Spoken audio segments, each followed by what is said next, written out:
Okay, let's dive right in. Today, we're going to tackle one of the most effective yet so often overlooked strategies for fixing bad Wi-Fi. It's a technique that's incredibly powerful and, get this, it costs absolutely nothing. We're talking about channel optimization. Now, just so you know where this is coming from, this entire explainer is based on Chapter 7 of a professional guide for RF technicians. It's part of a bigger 10-part series from the RFI detectives who are part of Virtualization Options LLC. So yeah, we're working with some serious field-tested expert-level knowledge here. I want you to just think about this for a second. In a world full of expensive hardware upgrades and complicated software, what if the biggest performance boost you could possibly get doesn't cost a single dime? Well, that's exactly what we're talking about. We're focusing on pure optimization. The art, really, of getting the absolute most out of the gear you already own. This right here is the main takeaway. Before you even think about adding more access points or buying new hardware, mastering your channel plan can get rid of the interference that's quietly killing your network. It's all about working smarter, not just spending more money. Let's start with the 2.4 gigahertz band. Probably the most crowded slice of radio frequency real estate on the planet.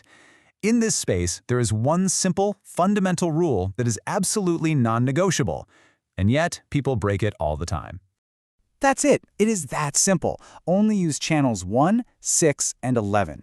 Period. Why? Because they are the only 3 channels in the entire band that do not overlap with each other. Using anything else, channel 3, channel 8, you're basically just creating static. You're part of the problem.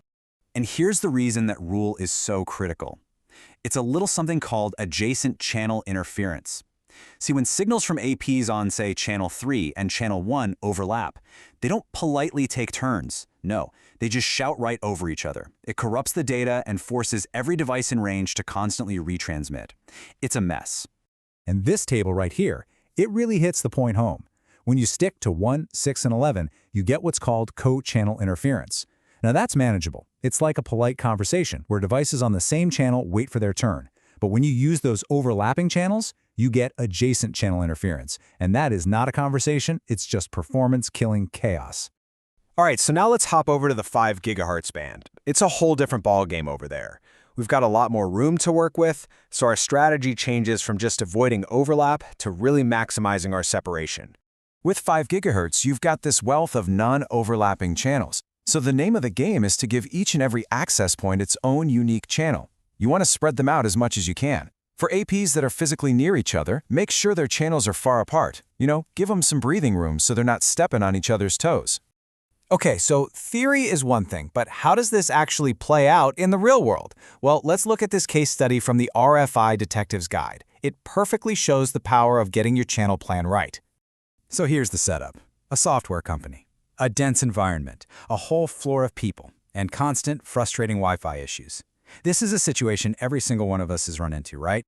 So they looked under the hood and found the classic mistake. All 15 access points were just left on auto channel selection. On the 2.4 gigahertz band, this just created chaos, with APs all over the place on overlapping channels like 3 and 8. On 5 gigahertz, they were all clustered together, ignoring all this wide-open, usable spectrum. The fix was simple. They took manual control, enforced that 1-6-11 rule, and spread the 5 gigahertz APs out across unique, separated channels. So what happened when they went from that automatic chaos to just manual control? Well, the results were nothing short of dramatic. First thing, average throughput, the actual speed that users feel, shot up by 40%. That is a massive, tangible boost in speed, all without buying a single new piece of gear. Second, retransmission rates, a huge indicator of a sick network, were cut by more than half. That means devices weren't constantly having to resend data because of all that interference. The network just became so much more efficient and reliable. And this right here is the ultimate payoff. User complaints dropped by an unbelievable 80%, the help desk tickets stopped, the frustration just vanished, the network, it just worked. That is the goal.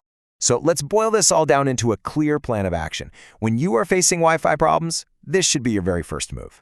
Here is your checklist. Step 1. Turn off automatic channel selection. You just can't trust it in a dense environment.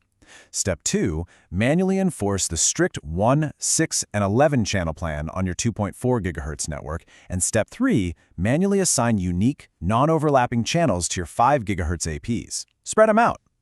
And look, this is the most important part, and it's a direct quote from the guide. Channel optimization is not just a step. It should be the first step. Before you spend one penny on new equipment, you have to get your RF foundation right. So, I'll leave you with this final thought. That convenient little auto setting on your wireless controller, could it actually be the hidden source of all your chronic network problems? After seeing this evidence, it's definitely worth taking a look.